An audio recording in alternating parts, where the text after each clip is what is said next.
because the Twitter link you can't get until it goes live. So I'll track that down in a second. But I believe we are live now. All right. What's going on, everybody? Welcome to Wolf. Welcome to the podcast. Got an awesome guest here. We have Sebastian, who big in the Bitcoin miners space, into the YouTube space as well. Definitely one of the more well-rounded, educated, cool people I know from this industry. It's been great to get to know him over the last few months on Spaces as well. Figured we got to get that long form in. I got to find out more. It was only recently, actually, Sebastian, that I found you had a poppin' YouTube channel that you've been going for a little while now. I got the first hint when I saw some video or picture and I saw your setup. And I was like, wait a second. That is no simple setup. That is a YouTuber setup. And so that's when I did the deep dive. And I was like, dude, this guy's awesome. So anyways, welcome to the show. I'm excited to jump into it. Yeah, thank you so much for having me, Kate. I'm looking forward to this. It should be fun. Definitely, man. Well, I'll kick off with this because it's the thing I'm most curious about. How and when, or how long have you been in the YouTube game? Had it always been Bitcoin miners, or what was it that originally got you in the content game? Originally, well, this goes back probably to, I want to say like 2021, right around the pandemic, right? When you couldn't really do anything, you couldn't go outside, you couldn't go anywhere really. So you're kind of bored at that point. It was also at the same time when the Bitcoin mining farm that I was managing was we were slowly shutting down more or less at that point. So it's like I had nothing else to do. I was bored. I like being active. I like doing things. I work a full-time job, family, kids, everything else. But on top of that, I'd rather do something than be sitting on the couch watching TV and wasting time. So that's kind of how I got into it. And I got into it at first thinking, okay, I can maybe do something like in the financial space or financial education or something like that. But I'm like, I'm already doing the stuff on the miners for myself anyways, looking at them, tracking some of the miners anyways. I'm like, what if I just put this stuff out there? We'll see where it goes, right? I wasn't expecting anything huge out of it. I knew it was going to be like a very niche channel with the miners, and it has turned out that way, which is great because it's a small community, and I can have great people, viewers, members, whatever you want to call them, come on the space, come on the shows, ask questions, and I can interact with them quite nicely. So I love that it's still relatively small and that we can do this, because when you get really, really large, it makes it a lot more difficult to get it to all the questions that people might have. So that's kind of how it started out. Yeah, I think that's interesting you say that, because I also got into, so I've been doing YouTube for like a decade since I was a kid, basically, and just trying to figure out the game. I didn't know you can make a career out of it in the beginning. It just looked cool. I saw people getting all these views. I was doing soccer at the time. That ended up turning into fitness. And then it was vlogs. Then it was podcasts. Eventually, I found myself in the crypto world. And then eventually, slowly over time, found my way towards Bitcoin. And then found my way into the Bitcoin miners world. And yeah, man, it's been quite the journey, I'll say it to the least. And it has opened quite a lot of doors with YouTube. And it gives you a platform to kind of speak openly. And like you said, you get the chance to interview people, talk to people at length, and learn more about them. I'm curious on the Bitcoin mining sphere as well.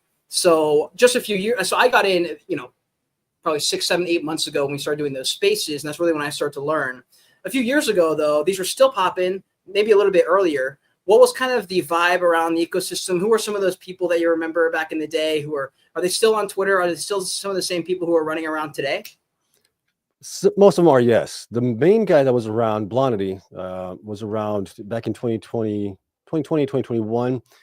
And then for whatever reason in 2022, he kind of disappeared for one reason or another. But he was very popular on Twitter and on YouTube as well. But he talked about the miners he was like the first guy to do it, actually. And then I came on board along with Anthony. Anthony, I think maybe came on before me. Anthony Powers, right? He came on Twitter. I think it was maybe before me, even just a little bit, maybe like 6 months or something like that before I got on there. And then we had other people come on as well. This past year, I want to say, like in loving memory of Dr. Lewis came on, right? Which missed the guy greatly. We also had you guys come on, Wolf, right? Cade, you yourself. The spaces have been fantastic there. So it's just more and more people are coming on. Penny ETH, there's another great one. Mike Alfred. There's just so many people. I'm sure I'm forgetting their names right now, but there's just a lot more people now than there have been in the past, which is fantastic. Yeah, definitely. And they're all really cool. And like you said, RIP to DR. He was definitely one of the main people who got me interested, just the passion he brought. And also he was one of the first people that I had met who did deep research, and I could tell deeply, was invested. He understood what he was talking about. It wasn't just like, I came from the crypto world where it's purely dubious speculation, as Benjamin Cohen puts it. And it's a lot of speculation. There's not exactly earnings. there's not exactly people putting out things and being totally transparent. I'm also curious as well on your thoughts on some of the miners. So like even in recent news, dude, it's literally it's leaving my brain right now. The Bitcoin miner that just came out and said they're not going to be doing as many reporting on what's going on. Wolf. Oh, that's right, TerraWolf. Yes. What are your thoughts on that? Because for me, that was like not red flags, but kind of confusing yellow flags. What I got from that, I'm not sure what to think when a company does that. Well, what I've seen historically, at least companies that stop reporting monthly production updates, there's usually issues in the company. So we've seen that here recently with two companies that have done that. Well, one is Stronghold. Stronghold has stopped doing that because they're getting bought out by Bitfarms. Okay, so we can understand that. The other one is Sphere 3D. Sphere 3D hasn't reported anything since August, and they're one of the smaller companies in the space. They were hosting a lot of their machines, and whenever I saw a company stop for whatever reason, that's usually like a red flag for me. It's like, okay, there's issues in the company. They don't want to spend the money on the press releases because it costs money, obviously, for them to do that. So there's other issues underlying that are preventing them to do that. So what is it? Is it lack of growth? Is it lack of money? Those are usually the things that will do that. With TerraWolf, it seems it's more that they're just positioning and pivoting more towards the HPC business than the Bitcoin mining business. So I think that's kind of the reason why. And one of the guys from TerraWolf came on, somebody asked why are they doing it or something like that. They provided basically the reason for it was that they provided the updates, one, to kind of pump the stocks a little bit, which is, I get why the companies do that. Yes, you kind of want to pump the stocks, and that does help. And the other reason is, there was another reason, but I'm forgetting it right now, why they did it. It was just to basically provide the information for the investors, but now that they're pivoting more into HPC, they don't see the need to do that anymore. Plus, the other reason was that they are getting their funds now through like convertible notes instead of going through the ATMs and things like that. So they don't see any need for providing those, which I think is, I don't agree with that. I think if you're still mining Bitcoin, they still have about 9-10 exahash that they're mining with. Provide the updates. See how you're doing there. You can also provide the updates on your HPC business. How are you doing there? Are you getting your customers, things like that? You can provide all that information for the investors to see. So I think it's just a missed opportunity on their part. Yeah, that's kind of what I was thinking it might be. It just felt strange. However, I'm curious to get your thoughts on and we've talked about this extensively on the spaces, but it's cool to have you, sort of one-on-one conversation here. But with the AI HPC play, when DeepSeek came onto the scene, just crazy that it was just a few weeks ago. It feels like forever ago now, just because the timeline moves so fast. There's a million stories coming out. That came out, and I believe it was Fred Thiel who came out and said, "This is it. The AI HPC play is dead. China's coming in. There's all this. He basically was saying the miners that have spent all this effort and money and time now, they wasted it. It's over for them." And then like a week later, everyone was like, everything's back to normal. What are your thoughts on the AI HPC? For me, it seems very bullish. I believe it was Iron who's having both the miners alongside with their AI HPC data centers being built. For me, I'm like, dude, more money. They take that money, they buy more Bitcoin. It makes perfect sense in my head. I don't see a world where both aren't next to each other. I also don't see a world where Bitcoin exists and the crypto blockchain world also just exists hand in hand, even though they both serve different purposes. What are your thoughts on that whole paradigm in general? I'd love for you to just give some thoughts on that. Yeah, so I think it's a good add-on business, HPCA. The only question that I have around it right now is the ROI timeframe on it. Iron, when they first came out last year, right around, I think it was probably like late spring, early summer, they came out that they're working on HPC business that they have there. With the H100s, they were saying that those were going to be about 2 years to ROI, break even basically on those. A couple months forward, they came out and said, oh, it's looking more like 30 months now. It's going to be break even on those things. So it's kind of like, okay, what is it going to be? Is it going to be the 20 months or 24 months or the 30 months? And is it going to actually increase over from there? Because as you get more players in the space and you get more HPC data centers going online, that's going to democratize the whole playing field there. It's going to bring pricing down, which then is going to lead to everything else being taking longer for the ROI to happen. Whereas with Bitcoin miners, yes, there's ups and downs with Bitcoin because of the volatility and price of Bitcoin. But if we have a similar cycle like before. Now, what if we have an extended cycle, which might be the possibility this time around? We don't know for a fact. We have a lot more adoption happening here. And what if the miners and Bitcoin just goes on a multi-year rally, right? At that point, the miners, for the most part, can usually break even, get an ROI on the machine in about 12 to like 18 months, historically at least, depending when you get into it. If you get into it in the right time, you can probably make it even faster. So there's still a little bit more advantage, I think, to being Bitcoin miner than just going directly into it. The other part of it is then you're dealing with customers, right? There's a third party risk. What if the customer goes under whatever reason, right? You don't have control over that. So then you have all that infrastructure that you built out and you have nobody to put it in there for. So you're kind of in a bad place at that point. With Bitcoin mining, there is no third party counterparty risk, only Bitcoin price going up or down for you. So it's, I mean, it's tough to say, but I think there is a place for both of those to be played together, possibly if you do it right, especially if you get a good customer in there, like we've seen with Core and Core Weave, right? It's a multi-year, multi-billion-dollar contract that they have in place. That's a really good deal. We haven't really seen anything like that since. We've seen smaller deals that BitDigital has gotten, that Wolf has gotten right now. Iron had small deals with customers for 3-6 months. Hive has the same thing. Hut 8 has the same thing with much smaller deals, but they're all talking about these bigger possible multi-year deals with like the hyperscalers at these sites that they have. Iron has a 2 gigawatt site. I think Wolf still has some 500 megawatts left potentially that they could use for that. Who else is in that space? Riot, right? 600 megawatts. So you still have all those players and they're all fighting for like a handful of potential customers, the big hyperscalers, Google, Amazon, Oracle, who else Meta we could throw in there as well. I mean, so who are you going to get and who's going to actually end up getting those? That's going to be interesting to find out. Definitely. Yeah, I'm excited. I keep saying it, but I feel just grateful to be part of this shift in everything. It feels like there's so many things happening right now, and I'm just glad that I'm in the media business to be able to cover it all and stick up to date with it. And it's fun being able to discuss these things. I mean, last cycle, I wasn't really part of Twitter Spaces, and so a lot of my stuff, I guess I saw online, but I wasn't actively engaged, involved, directly speaking with people in that sense. And these spaces are cool. I love the Twitter Spaces. Me too. Just so many people. Yeah, we're gonna have to run some more at night as well. We'll bounce around and stagger them a little bit, that we can get you in some of those as well. There's so much going on. So, anyways, I want to shifting lanes a little bit back onto you. So, I want to get some background on you before the Bitcoin mining world. How you even stumbled into this arena. What were you doing prior, and some of the interest there that ended up leading into Bitcoin? Because I'm sure, well, I'm not sure, but I imagine you found Bitcoin before and prior to the Bitcoin mining stocks.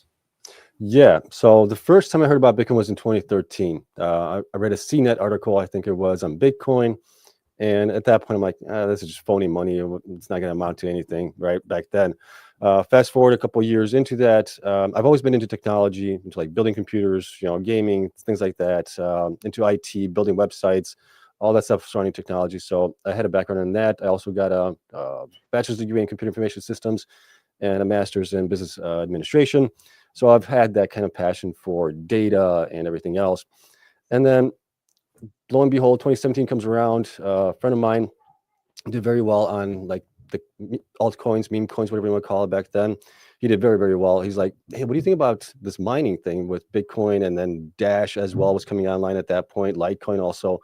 I'm like, let's take a look into it, right? So we got a couple machines at that point. I bought, I think, 2 Bitcoin miners, the S9s at that point for like, I think I paid 2,000 something for those things to get.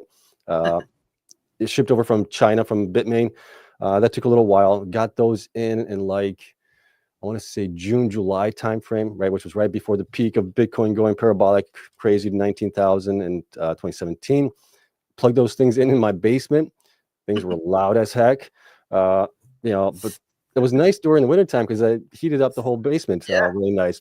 But those things were making like $35 per day when you had them plugged in at one point. So it was really, really good, profitably wise. You could get an ROI on those things in about 8 months or something like that, depending on the power pricing that you had. So that was fun. That was a definitely learning experience, learning how to hook up to the pools and everything else that went along with it, tracking the Bitcoin price and what your profits are, the network hash rate, all that stuff. So that's kind of where all of my now knowledge and experience comes from, is from doing that. So once we did that, we did it for about 3 months. We're like, okay, this is pretty profitable, right? But you really don't know what you don't know until you actually get into the weeds on things. And when you're in it for a little while. So we made some mistakes, but we got into it, and he invested over $1 million into this little mining farm that we had. It was a 4,000 square foot unit that we leased out. We had to put in the ventilation for it. the security, we had to build it all out, basically the power in there as well. And that took us a lot longer than we thought. We thought we could possibly get that all done within like 3 months and be up and running by like the end of 2017. Well, didn't really happen. We didn't start fully mining and everything that we had in there until I think it was April of 2018, which was already after the peak of the bull run in Bitcoin. And at that point, we had, it was 240 of the S9s operating. We had 240 of the Dash miners. Those were the D3 plus miners. Those things were crap. I can talk about those. Those things didn't last long at all. And then we had the Litecoin miners, the L3 pluses as well. Those things ran great, and those ran for a long time for us. We turned off everything in 2022, but there were times where we were running and not running. So there's a lot of lessons learned there in that we didn't get everything back that he invested in it, unfortunately, because the timing was not on our side. So that's one of the things that we learned from that was it greatly depends on when you build out and when you get energized, depending if you're going into the bear market or into the bull run. That was a big lesson that we learned on that. But yeah, I just learned a lot from it altogether. We built our own GPU miners. So we got in we got the GPUs. We had 128 GPUs. We had the RGX 480s, I think we had. I think those were the ones we were using. So we had a lot of those plugged in as well. That helped out for a long time as well with Ethereum mining. That was profitable, like always. There was really never a time when it wasn't profitable to mine Ethereum. But Bitcoin definitely was sporadic at times, depending on where the network hash rate was, the price of Bitcoin. We were down on Bitcoin mining for at one point, I think a year, where we just shut that part of it off. And we're just mining Ethereum basically to cover the bills for the space, electricity, to heat the place, whatever it was, internet, things like that. So yeah, it was definitely an interesting spot. And then, like I said, that ended towards 2022, and I was bored. And that's kind of how I got into doing the YouTube videos. One, to kind of do something, and the other part was to kind of get out of my comfort zone and get in front of a camera, which still feels odd to me. I don't know about you, but it still feels odd to me. Staring at a camera, yeah, I can't get past it that I'm staring at myself right now. It's just weird to me.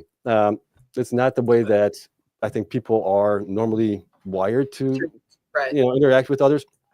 Yeah, so it's a challenge for me, but it's definitely gotten a lot better in the last 3 years. So that's where I'm at.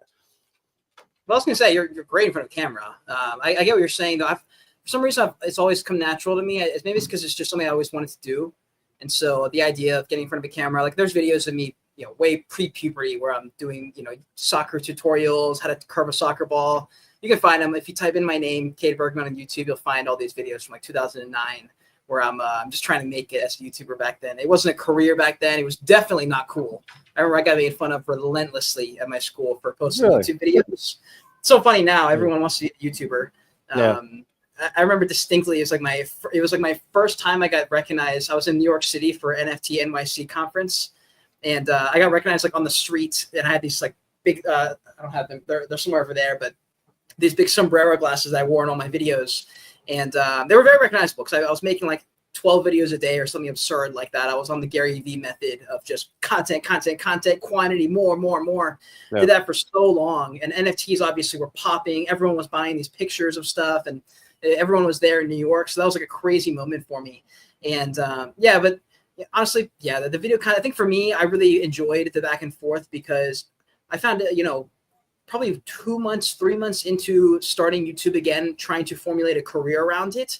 When I was trying to do these interviews with founders of these crypto projects and stuff, I found that it was relatively easy. Like they were down a lot of times, and same with the Bitcoin miners. DR, yourself, there's a few people who've had people on, and they're like, yeah, of course I want to come on. We've had people on Spaced, we've had Sue come on Spaced, we've had some other people from the main companies come on, and they're like, yeah, of course I want to speak to people who are investors and just talk to them, man to man or woman to woman or whatever it is. And I really enjoyed that. I guess I was not open to the idea that it could be possible. And so I hope more people jump into the game and start recording some. I mean, even Adrian Morris, I saw him doing some video streams lately, and I was like, okay, here we go. This is cool stuff, because if more and more people do it, opportunities start to come up, and then hopefully more people will jump into it.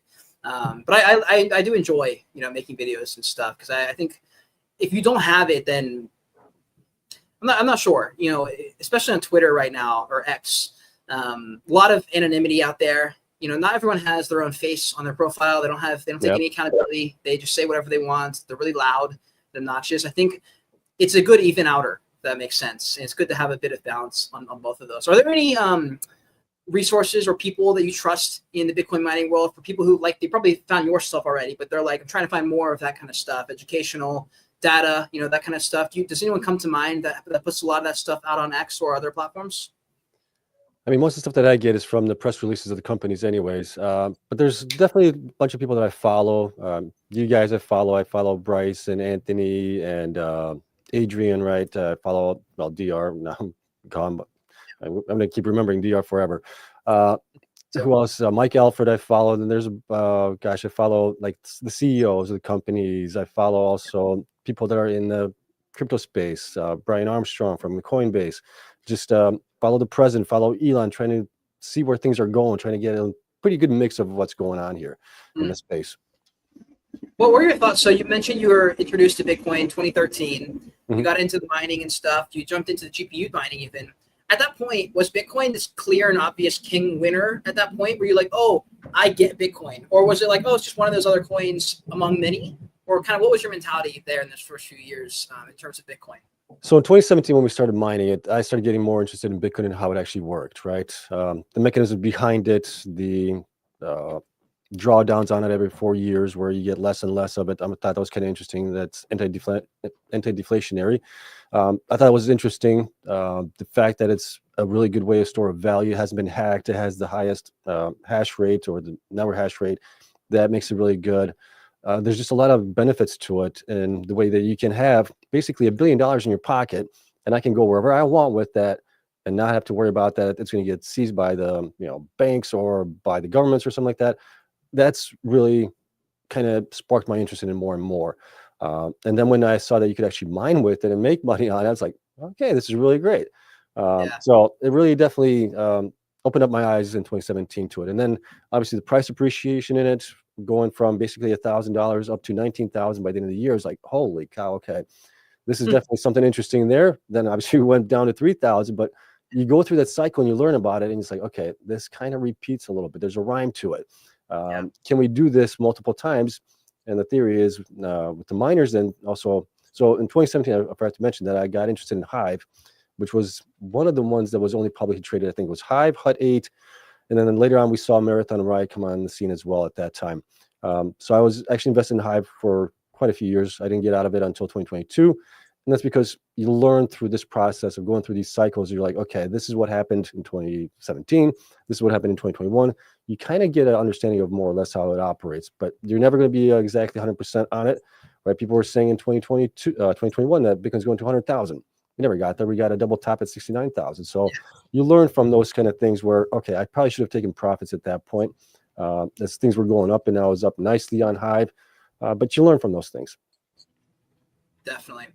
Yeah, I was wondering on your thoughts on this. So we've done so many market talk spaces now, just talking about the market in general, Bitcoin sentiment, the amount of money in ETF flows, the amount of money that's coming in and parking their money in Bitcoin this time. We're starting to see retail start to funnel out of their Bitcoin positions. Even people who've been holding for a decade, these retail people are selling right into sailors' hands, right into these big companies, BlackRock.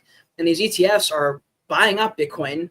And I know Peter Schiff was on a space the other day. He was like, what happens if people start selling ETFs? Now they need to go and sell their spot ETF. They have to go sell their Bitcoin spot because people want to get out of the ETFs. And he was like, what about that? I'm nervous about that. And I think there's all valid, worries for someone. It depends a little bit on your time frame for Bitcoin. But any thoughts on the 4-year cycle? We've seen it every single time play out. Now we've never had this scenario, but it's possible we were also saying that the last cycle, honestly, there was so much opium. I don't even remember what we were talking about last cycle. But do you have any thoughts on that in terms of, because if that's the case, we got less than a year before we start to go straight back into a bear market. And I'm just sitting here going, is that possible? I mean, I'm like, really, with all these people, Larry Fink is out here, and I keep drawing this one, and I'm like, I can't tell if I'm silly for saying, but Larry Fink keeps saying, but at the same time, the guy can't just say we're going to 700K, bring all his investors and buddies in, and just have Bitcoin drop 75% again, and just repeat the whole process, and all his investors get in and only have a bit of hopium for less than a year, just to get swallowed up again by another bear market. I mean, do you have any thoughts on that? Everyone is saying not everyone. It's very split across the board. Yeah, I mean, I have my thoughts on it. Are my thoughts going to be correct? I don't know. Time will only tell on that part. But before we had all this adoption happening with the ETFs and everything else, my initial thoughts on Bitcoin going in this cycle was going to be about 180 top.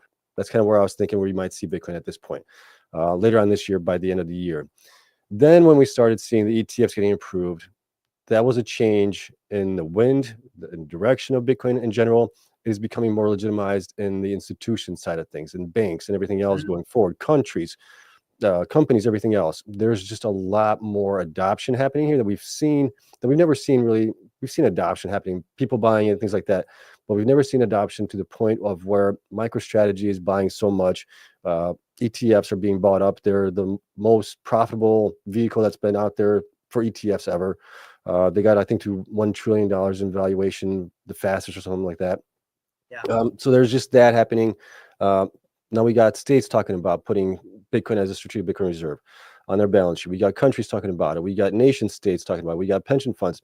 So with all of that happening there, we've also had, for the first time ever, have Bitcoin reach a new all-time high before the halving event. That has never happened before, right? So we saw that happening last year, right around this time, where Bitcoin got to 73,000. That's never happened. So it's already a different cycle than what we've had in the past, if you just look at it from that point of view. Now, seeing what we're seeing here now, if we continue to have states, nation states, companies, everything else continue to buy into it, ETFs continue to have good inflows and things like that, could we see an extended cycle? That's kind of where my thoughts are on it right now, is based on all that we're seeing, could we go into an extended cycle? And I'm thinking the possibility is yes. Because one, Larry Fink and others do not want, I don't think they would want a 70% correction in Bitcoin. People would be, running out the door from the ETFs and everything else. So they don't really want that. They want a nice prolonged cycle where they can, sure, get a correction of 20, 30%. I think that's fine. That's kind of what we've had historically, especially in bull runs. If they can get that, we've had that also this past summer, where Bitcoin got to 73,000, went down to, 40-some thousand, whatever it was at one point. So we had that 30% correction plus, and they may just want to push this thing for a couple of years, where maybe this year we get to 150, 180,000. Next year we get to 220,000, 250,000, whatever it might be. And they just continue to bring that up higher and higher each year going forward, with some corrections in the middle. But I don't know, time will tell. Yeah, definitely. It's exciting to be here for it because there's so much conversation going on. And I know every few years on the cycle, the conversations are happening, but things are happening at a pretty crazy level on a global scale. We're seeing people all over the world. And it's tough because I've seen the argument of, well, politicians are just saying it because they're getting paid off by people. And yeah, I'm sure that's happening. But on some level, I'm like, dude, I can't tell, but I'm like, if I had been pitched Bitcoin properly, it's very hard to argue against it. And so I remember when I was in college, this is my first or second year in college, I was taking a public speaking class, and I had a really sketchy kid shill Bitcoin to me, and it was part of his speech. He's probably loaded now. And I can't even remember his pitch. He probably talked about trustless period. He probably mentioned those things. He just looked like a drug dealer. And the only experience I had was the year before, where someone I was very close with was basically just doing exactly that. And so I was predisposed to it and said, yeah, sure, whatever. And I'm pretty sure everyone in the class also thought the same thing. So I can't even tell if you have to be primed at some level or have someone in an intimate conversation explaining to you. But, if people like Dennis Porter and Caitlin Long are out here and they're talking to politicians and they're actually explaining it properly, and they're saying, hey, there's an opportunity here to really fix some problems you guys have. And Lisa Ho's out here talking about how to save money and infrastructure and energy. And she's talking about all these things, all these people we've had on Spaces. They're very convincing and their arguments are sound. And so I'm thinking, okay, well, potentially, yes, there's a little bit of, we just want to do this because these people have money and apparently a little bit of influence. And so maybe we'll do that. But also I'm thinking it's possible we've entered a new paradigm for Bitcoin. And if that does happen, I'm curious on what it looks like for the mining industry. If Bitcoin was to have some kind of parabolic run here and blow past people's expectations, we've seen the miners sort of decouple a little bit in terms of price action. Bitcoin pumps and the miners just seem to just get more depressed or something like that. And they have random rallies sometimes. And so I can't tell if the miners are pegged to Bitcoin the same way they have been, or if they will. If Bitcoin runs up, we've seen most altcoins have not followed suit. Most altcoins have just bled this entire bull market. other than like 7 coins, everything else just bled straight against Bitcoin. Bitcoin's been up only, it feels like, and really, really impressing people. When I got into Bitcoin and I made my first big purchase in like the 50s, I did not expect to 2x my money so fast. That was just not in the cards for me. And so I'm curious on your thoughts on that and how the Bitcoin mining world may or may not be linked anymore to the Bitcoin price. Well, I think it's still linked. It's still early on in this cycle. If you look at where Bitcoin was just at the bottom of December of 2022, where the miners also bottomed out at that point, you see that about half the miners are at least on par with Bitcoin as far as percentage gains are concerned, or doing better. So there's a couple that have actually outdone Bitcoin here in that time frame. So it really depends on which time frames you look at. I like to look at the bottoms and to see where they're going to the tops, because that kind of gives you a fair comparison, I think, at that point, because things can happen between then and now, right? As far as the altcoins are concerned, I think the reason we're not seeing an altcoin season is I think people are getting smarter. I mean, you just have so many rug pulls in the space. It's crazy, right? So I think people are getting smarter. There's a lot more people talking about it. There's a lot more people that are educated about it. So I think that's a reason for it. Plus, you're also having a lot more positive news on Bitcoin happening here in the last, I would say, 18 months or so, with all the adoption and everything else. I think that's kind of putting people into Bitcoin first mode. And then they can, go gamble a little bit on some of these altcoins and meme coins, whatever they want to do. But it's just a combination of people are getting smarter, I think, getting more aware of what's happening in the space, that you really need utility for some of these things to do well. Because without utility, what do you have? You have a piece of crap, basically, at that point. So that's really important. And that's the reason why I think that's not happening. The miners, I think, will still do very well, especially if you're talking about like Bitcoin going parabolic here. If we go to 250,000 or something like that or more, or if we have an extended cycle with Bitcoin, those guys, and depending where the network hash rate grows, that's going to be important for them as well, because that's going to really determine how profitable they're going to be. But as long as Bitcoin goes up higher, faster, percentage-wise, than the network hash rate is going to go, the miners should do very well. Now, the miners here recently, at least this past year or so, have been really beaten down by shorts. And you can see that in some of the stocks that I talk about: CleanSpark, Marathon, Riot, Bitfarms, Iron even as well. They're just being manipulated to all ends. It's eventually, I think that's going to flip, but I just don't know exactly when. Yeah, definitely. Yeah, one thing I was thinking as well, one of the things we talk about in our space also is, Bitcoin is supposed to be this decentralized hedge against everything, and now that we're seeing so much of the top people who pretty much control the world, they own a stake, like BlackRock owns a stake in pretty much anyone we know, and they control, and they can pull this market. And potentially, I've heard arguments that seem pretty sound that BlackRock's ETF is kind of the reason Bitcoin is where it's at, because so many of retail is selling out, but institutions keep gobbling it up. If they weren't here to gobble it up, Bitcoin could potentially still be in the 70s and 80s. And I'm sitting here going, okay, if that keeps happening and Saylor keeps buying, I don't know what percentage of Bitcoin he holds now. He holds a ton.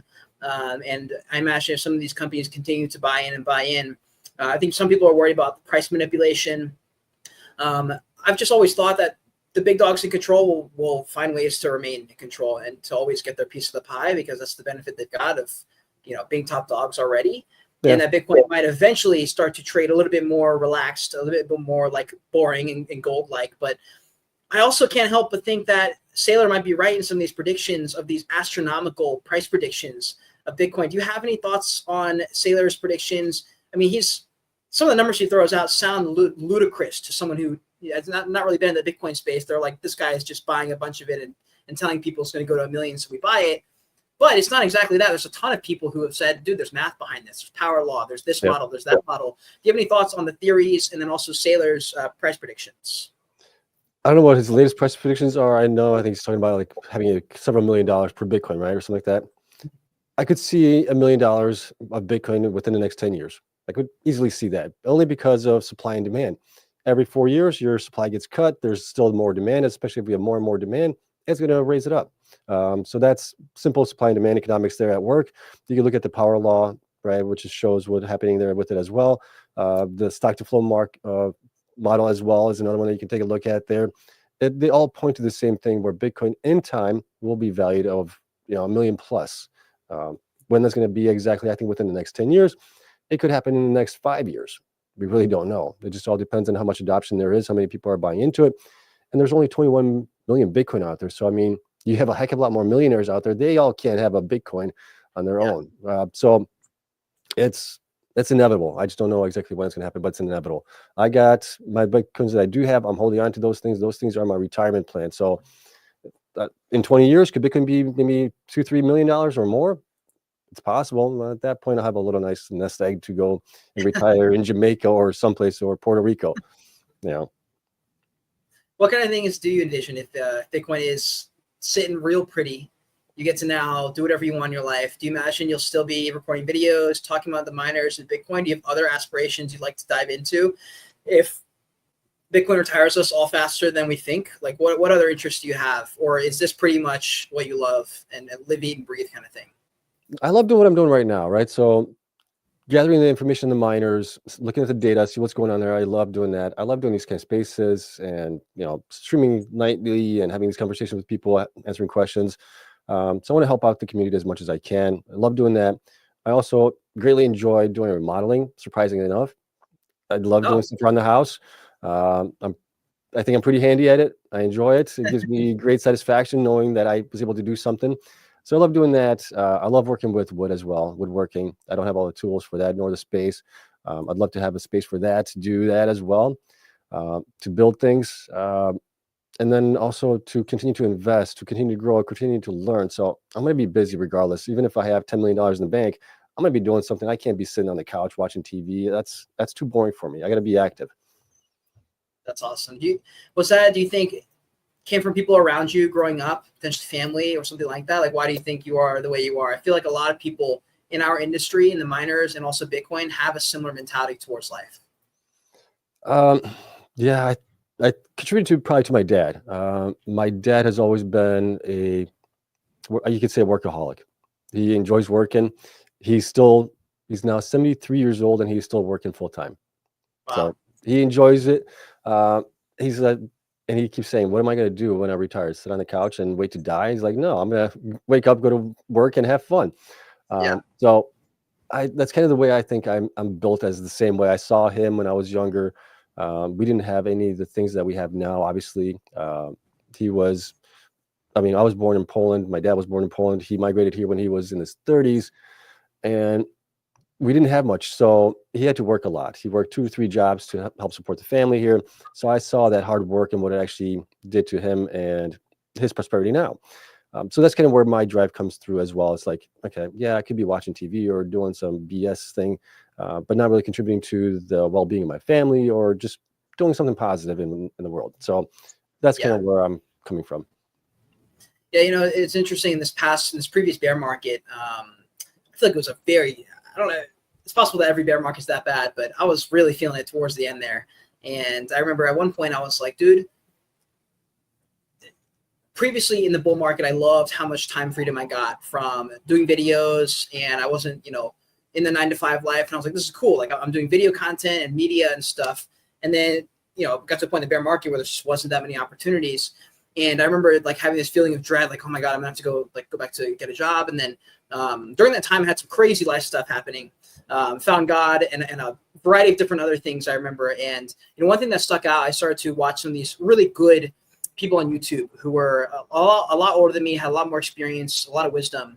And one thing they had mentioned was just changing your mindset toward life. I think at one point I got so lazy because it got so easy to make videos, get paid, sit around for 16 days and only put in a few hours of work per month and be able to make it happen. And that was great for a few months. It didn't even last, of course, because that happens in very hopium markets, of course. And I remember thinking, man, I'm almost ready to get any job just because I feel miserable sitting around. I need to contribute to society, is how my mindset started to change. And then I was like, I turned 25, 26, and I'm like, okay, now I'm thinking about family. Now I have to build wealth here. I can't just make, a certain amount of money off a meme coin and feel good about myself just to lose it next week. I have to think a little bit differently about how I'm approaching life and the habits I'm building and things like that. And so for me, it was big this year. And I felt like a lot of people in the Bitcoin community are like that, versus the crypto trenches is kind of how I was before. And I feel like it's inevitable that people end up coming over and swinging back towards Bitcoin because there's so many truths in Bitcoin. And it also attracts a certain type of individual, I feel like. There was a book that Sam always tells me to read. It's some book that everyone's read about Bitcoin. It's probably the one that everyone's thinking about in their head. I can't remember the name of it, but it's something along the line. I think it is the Bitcoin standard. And so basically everyone will eventually leave the other cryptos and they'll come find their way to Bitcoin. I'm curious if you have any thoughts on either of those points that I just mentioned.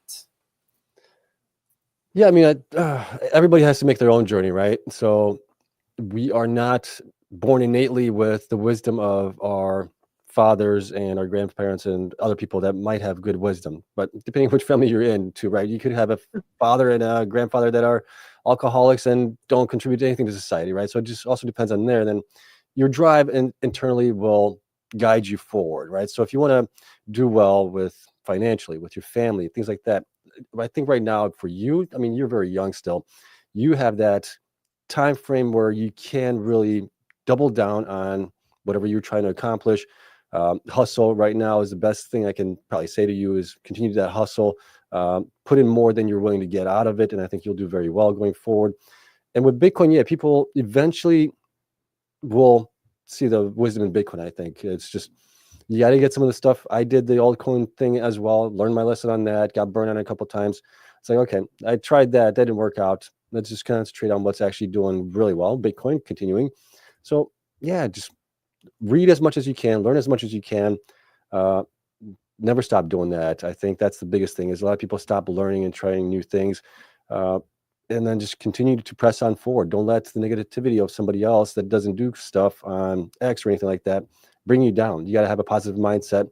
Bring in the haters. I don't block anybody on X. Don't block anybody. Well, I do block people on YouTube because of the spam that they're just putting out there. So that's the only reason I block them. But otherwise, if you have anything of useful information, it could be hate, which is fine, right? Not everybody's going to agree with me, but be positive about it, welcome it, review it, and then move on with it. Yeah, I was going to zoom out here and show. I'm curious if you could explain a little bit of the background you've got. You've got a bunch of stuff going on. The first one I notice is the giraffe, but then I see some big words like hustle and execution behind you. I can probably piece together those parts, but walk me through a little bit of what's going on in the YouTube studio. Why is there a giraffe in there? Is there some deep hidden meaning over there, or do you just like the thing? No, the giraffe, we've had the giraffe since my youngest son was born, and he's now 13 years old. So we've had that thing for a long time. The boys don't want to have it in their rooms anymore. So I ended up here in the basement in I call it the dungeon. And so I'm like, it's just sitting around there. And we've had it for such a long time. And she's been a part of our family for a long time. Like, all right, I'm going to put her back in the studio here. I think it looks kind of nice. Gives a little something in the background happening.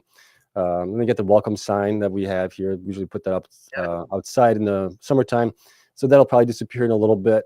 And then, yeah, I mean, hustle, execution, and what's the other one there?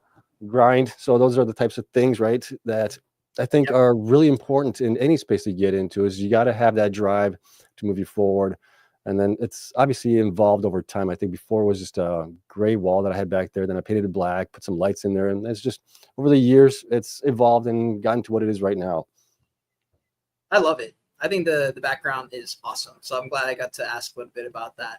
I always wondered about the giraffe. And then you mentioned you were born in Poland. And I was like, are there giraffes in Poland? Like, is that maybe it? No. But how long were you in Poland, by the way? Did you grow up there, or did you grow up here? You mentioned you moved over. I can't remember when you said. Yeah, so I was 8 years old at that time when we moved over here. My dad moved over here about a year and a half, 2 years before we did. So he was actually a political refugee from Poland. He went to Austria as a political refugee, and then he had a choice either to go to Canada, United States, or I think South America or South Africa. I can't remember which one. South Africa wanted him because he was a coal miner in Poland, so he had the expertise there. But he didn't really want to go to South Africa. He tried to go into Canada, but Canada said, no, you're too politically connected. You can't come in. And the United States said, sure, come on in. We'll help you out. So that's kind of how we ended up in the United States. And it's just been an interesting story. My dad has a very, very interesting story back in Poland and everything else. I keep telling him to write a book about it, but maybe one of these days he will. Yeah, that would be very cool. I would love to hear about that. Yeah, I was going to say, so in terms of, well, I guess there's a few rapid fire Q&A questions I always like to ask. So I can pull up this list. There was a few that I had written down prior that I thought may be interesting. But real quick, for anyone who's listening, I saw Matt Case tweeting at us a few times. So shout out to Matt Case. Love having that guy. Yeah, he's a great guy. He's a great guy. I love the guy. Very positive, also very well spoken. Love coming onto Matt spaces as well. Definitely. He's one of the better people in this industry. Someone I really enjoy having on the space. Also a great host. I don't know if you knew, but he's like been on like radio. He's done the host thing for a very long time professionally as well. It makes a lot of sense because I knew you can always tell when you find people, you're like, there's something there. You've probably done this professionally on some level. Yeah. So yeah, it's in that case for sure. But if anyone is watching the stream and they're enjoying it, please do give Sebastian a follow right above our faces. You can go to his tag. And then right below, if you're on YouTube, you can go to the description. You can find all this stuff. But sorry, what were you about to say? I was just going to say that with Dr. Lewis also had that presence on spaces where you could tell that he had confidence. He had done this before. Well, if he was an attorney, he could probably, he spoke in front of people anyway. So he had that presence about him, which I greatly enjoyed and greatly loved and greatly miss. Yeah, man, that was the worst. It was. He was supposed to. I mean, I don't know if you knew, but like we put out the tweet for, hey, like here's all our next spaces for this week.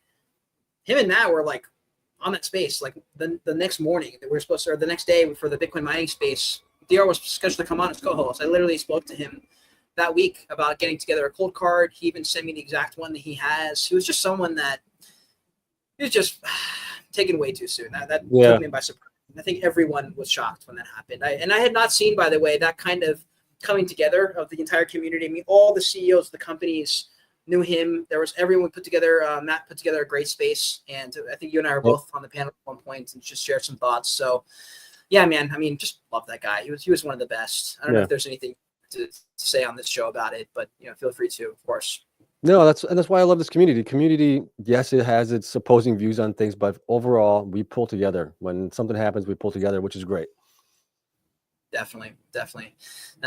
Yeah, beautiful guy. Shout out to our DR. Anyone who's out there, one of the best guys out there for sure. And by the way, there's plenty of content. If you guys were like, shoot, I wish I had more time to consume some of his stuff. He's all over the place. You can find YouTube interviews, Twitter interviews, so you can find out why people loved him. He was just the best guy, very well informed as well. He did his homework on everything and very high value conversations. I mean, I pulled a lot of things from him, not just the Bitcoin and the Bitcoin mining stuff, but towards life. He was such a great guy. So anyways, switching lanes a little bit into some rapid fire Q&A. There were some fun questions here I always like to ask. So back in the day, back in like college era, was there any contrarian? Because I would consider Bitcoin mining contrarian to the average person's investments and thoughts towards the future of things to invest in. A lot of them learn about the S&P, if they learn anything about finance. They learn about S&P. They learn a little bit about, maybe you invest in Tesla or something like that.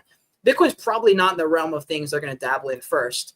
In terms of when you were in the 20s, 19 years old, were there any contrarian views you had towards the world? Were you someone who rebelled? Were you relatively quiet in class? Were you like the loud guy in the corner screaming and hollering about whatever it was? Like what kind of kid were you? I was a quiet kid. I got along with everybody from the jocks to the nerds in school. I always enjoyed everybody's company, right? It was never about me. It was always about learning more about other people. I did have a kind of, I guess you could say, a early midlife crisis when I was 18. I wrecked my car on my way to school. That changed my viewpoint on life, and it kind of altered my thinking a little bit for quite a few years, where I thought life was short. So I got married to my high school sweetheart. That lasted for about 6 years. Work. I wanted to live life, basically have a family and things like that. But luckily, we didn't have any kids early on, or we didn't have any kids from my first marriage. So after that separation there, after some time, I started to get look at life a little bit differently, like how I kind of view life now. There's more to it than just partying and things like that. I want to build something. I want to build a legacy for my kids and things like that. Whereas my prior wife was more into just having fun and things like that. So we separated, went our separate ways, and then found my new wife 2 years later. And the rest is history. Got 2 kids, and I couldn't be happier than that. So that was kind of my life-changing moment there, I guess you could say, when I was younger. So it kind of definitely gave me a different viewpoint, because I was basically like half an inch away from death because of the high voltage line that was going down the power, the pole. So, wow. Yeah, I So mean the car was like this, wrapped. It exactly hit the front driver door, I ended up actually being in the passenger seat after it was said and done. My leg was pinned in there. They had to get the jaws of life out. Yeah, not fun. Holy moly.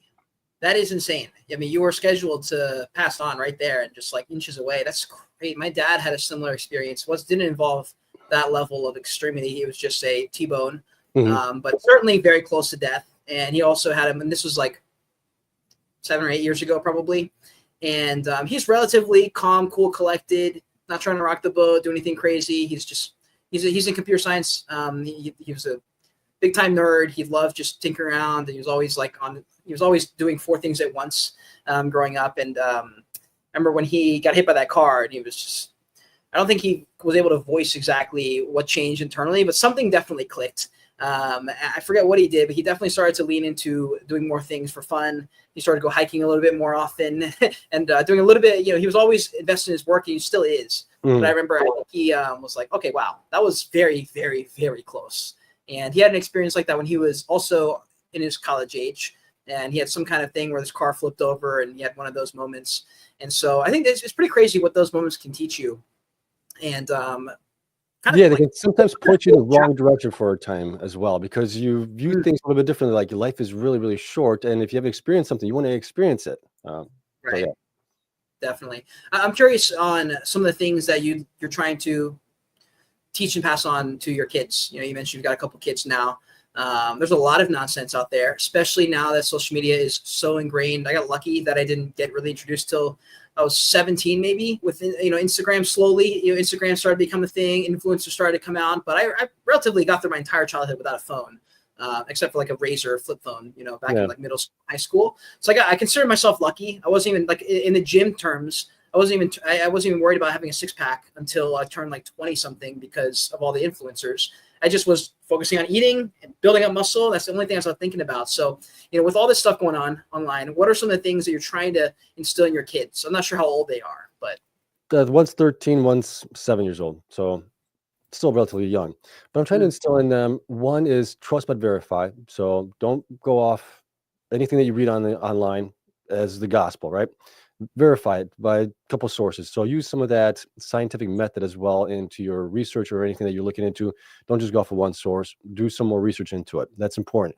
Number 2 is trying to get them to learn to invest. They'll faster and the earlier that you start investing, the better it is going to be for you. So I'm trying to teach them how to invest early on. Do a little bit of delayed gratification as well. Yes, you want that new video game, or you want the V-Bucks, whatever it might be, but what are you actually sacrificing for it, right? So if you're getting V-Bucks now, yeah, you're going to play with it for a little bit, but it's going to go away in a couple months. And then you're not going to use it. It's just wasting money, basically burning money at that point. What if we put that money off to the side, or a large portion of it, and then you can still use some portion of it, but put a large portion of it away where you invest it, and then that grows. And then later on, when you're 16, you can actually get a new car. So it's those types of things, right? So it's trying to teach them delayed gratification can be a good thing, especially if you're working towards a goal. Instead of going, I want the latest, shiniest thing, I want the latest, phone, whatever it might be.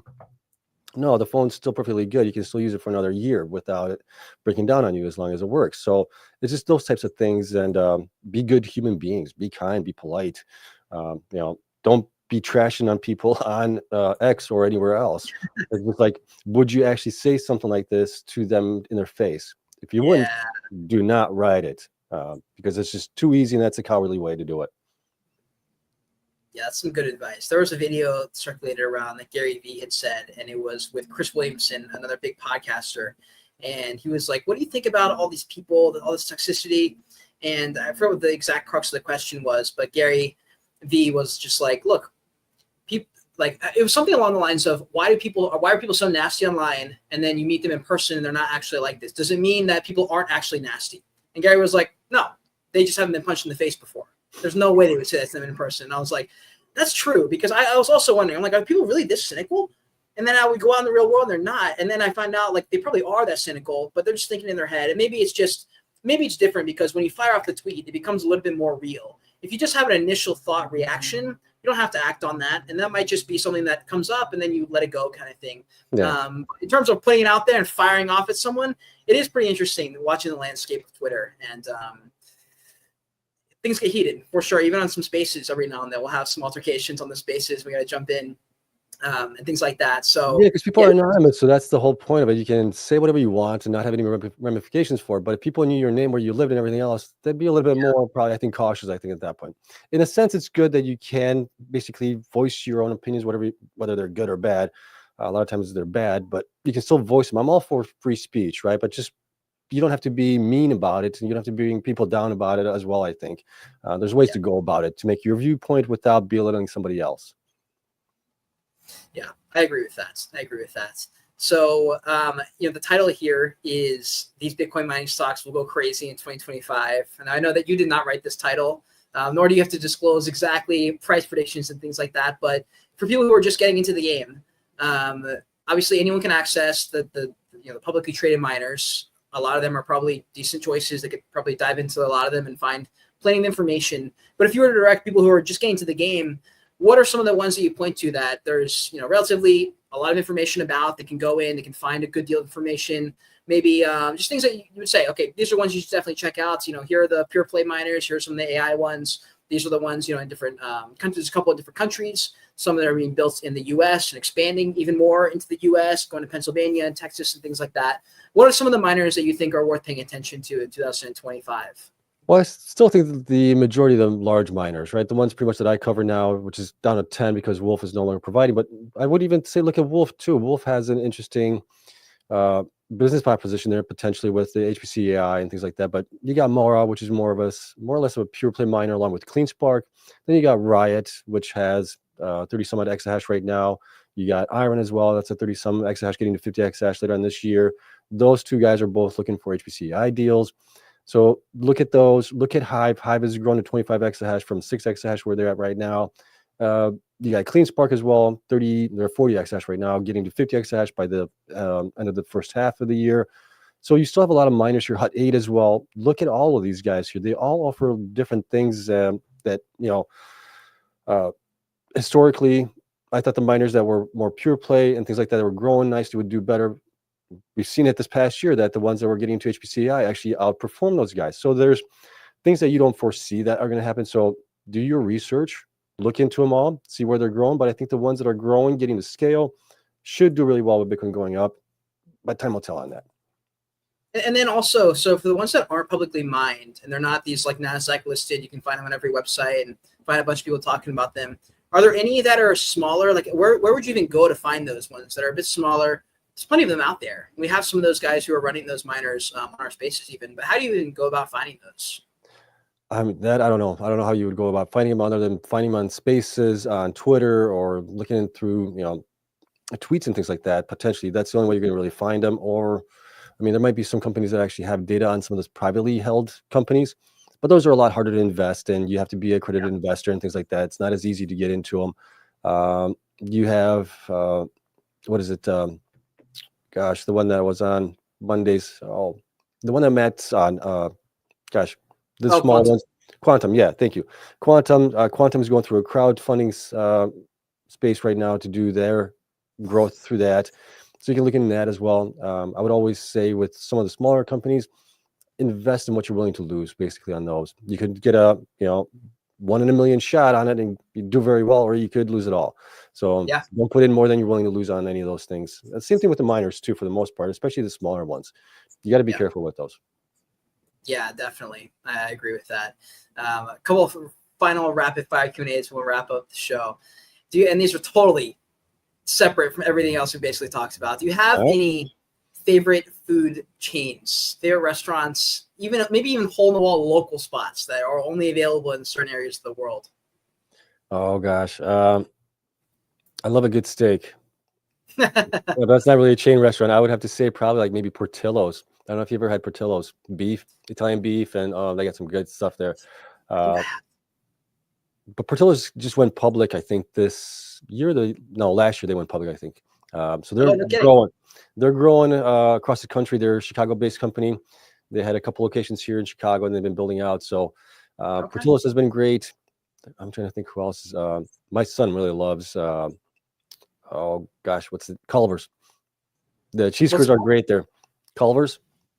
You guys know? I've not heard of that one. No, Culver's is another one. That's the one that got started in Wisconsin, I believe. But they make like hamburgers, chicken sandwiches, all that kind of regular fast food stuff. But yeah, those two probably. Very nice. And then a couple last questions here. Any books that you recommend for anyone, really, but especially people who are trying to get better at life, trying to figure out more about the world, things like that? Maybe even if they're Bitcoin specific, even any books that come to mind that people should read? I've read a couple biographies on people, on Elon Musk, on Steve Jobs. I think those are great. Those give you a little bit of insight on how they work and how their minds work. I thought the book How to Win Friends and Influence People and Influence Others by Dale Carnegie, I thought that was great. There's other books out there that are for like self-help, and how to be a good person, things like that. There's a bunch of books there. There's also Good to Great is another good book there. How companies go from being good companies to like great companies. There's a great insight into that. Trying to think, I've read probably close to 40 books, something like that. It's probably not a lot, but a lot of it was done through audiobooks when I was going to college. Driving 40 minutes one way, it was like, okay, pop in an audiobook and I'd listen to it. So get a lot of stuff from that. I think that's a great way of also listening to audiobooks, especially if you have a commute. Yeah, definitely. Yes. As for me, commutes, walks, gym, I love the podcast. I need to get more into the books because I just like the back and forth of people. I think that's why I prefer the podcast. Like there was a girl that, what's her name? She scaled like 4 different companies. She's an absolute beast. God, I can't remember her name. But anyways, Charles is our CEO, and he was like, "You've got to learn more about this girl. She's so smart." And I was like, maybe I'll read her 800-page book. But I went and like found 1,000 podcasts with her, and I was like, I much prefer that style. Yeah. Man, what is her name? It's killing me. I can't remember her Are you name. talking about Cody? No, she was like, she basically started at Google. She moved into Stripe, and she's basically just like operations. Like she's really good at managing. Okay. She's really good with. Can't remember her name. Wow, that's killing me. I know exactly what her face looks like. I've watched 1,000 of her podcasts, but that's the worst. You know it in the back of your head, but you can't say it. It'll come to you. Don't worry. It'll come to you in a couple minutes. If anyone knows at some point, please tag me on Twitter. Even though I've given you like very little context, I don't know how you would know. And then final question here: any movies that you just change your life? Any movies where you're like, dude, that was top tier. Highly recommend other people watch it, or shows or series or anything like that. Oh, well, there's so many of those that have been through my life. The ones that I remember was, oh gosh, what is it called? Matrix. Matrix was really good.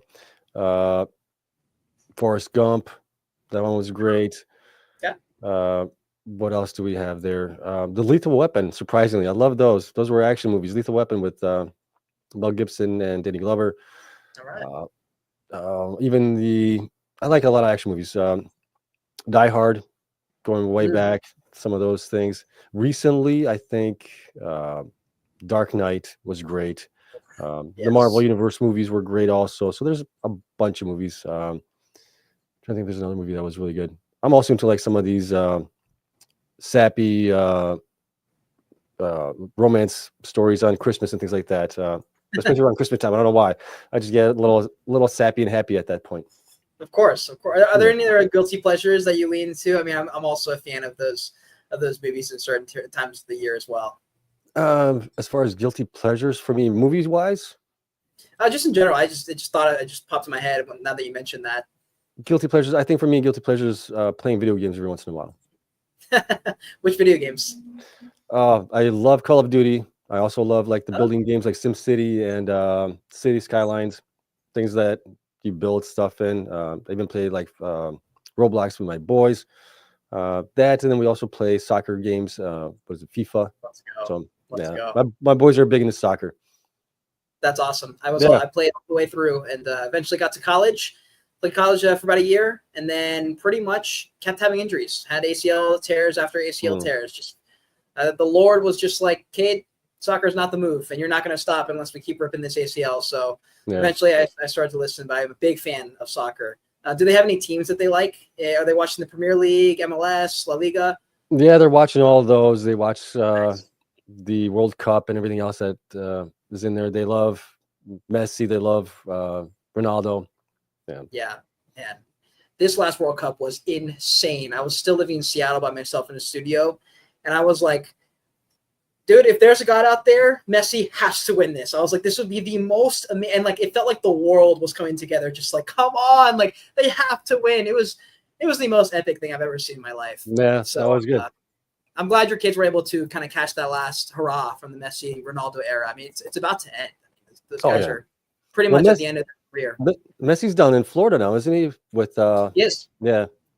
I'm gonna have to watch him. I can't remember if I've seen him in person yet. I've been to a few different games, but man, there's nothing like a good soccer game. I love those things. You been in person to any of those big games? I went to the Chicago Fire game once. This was probably 2-3 years ago. But it's not as excitement as you have with the big players and like the pro players there. That gets really exciting. But it was still fun.